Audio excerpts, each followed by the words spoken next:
Hello. Jake here again with another PS4 roundup, this time for sunny July. The time of the year where the weather is just beautiful enough to justify opening the windows to let the fresh air breeze into our indoor gaming spaces. It is a good idea to get some of that stale smell out. And while you're at it, remember to put your plates and cups back in the kitchen as well. My living room looks like an episode of How Clean Is Your House after a 6-hour gaming session. Anyway, on with the show.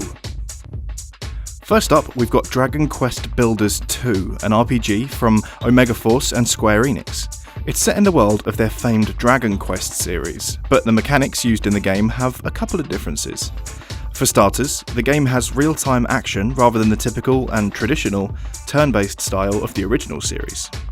You're also in an open sandbox, able to use the materials you find to construct buildings, weapons, and equipment. If you played the first Dragon Quest Builders, then you'll know this already, but it's basically like a really beautiful, stylish RPG Minecraft. This actually gives it a lot more direction, which can be incredibly satisfying if you're looking for a single-player experience with far more depth and much better combat than Minecraft itself.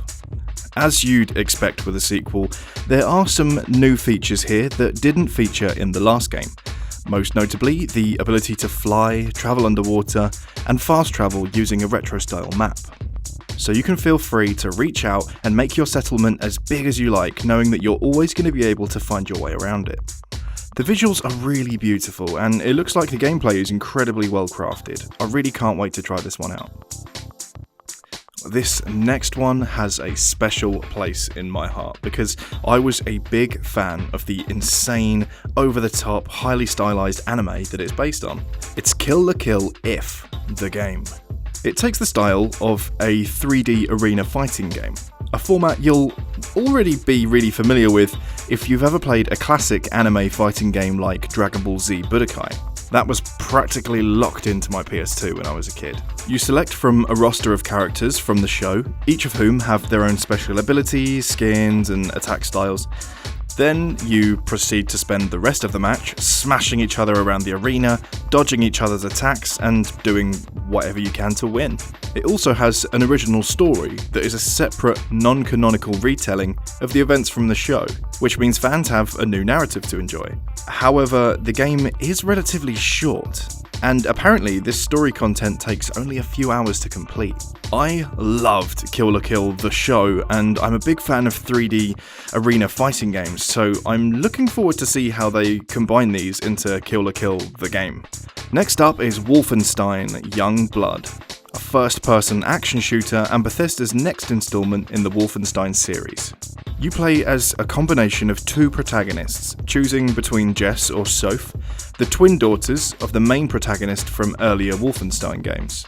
The series is based in the past, in an alternate universe where Nazi Germany succeeded in World War II.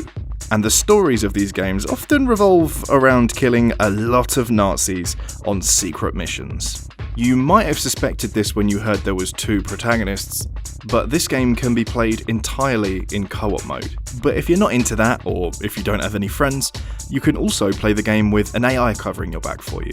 This has always been a very testosterone-driven, gritty and brooding type series, but with twin female assassin protagonists who banter with one another as they search for their missing father in Paris and, kill loads of Nazis, apparently gives the game a bit of style, a bit of flair. A fresh shake-up of the story is always a good point at which to jump into a new game series, so if you haven't played a Wolfenstein game before, consider picking this one up and giving it a try. Well, that's the best of July. What games are you looking forward to on the horizon? Let us know in the comments below. For all the latest games and movies, visit us in-store or at webuy.com. See you next time.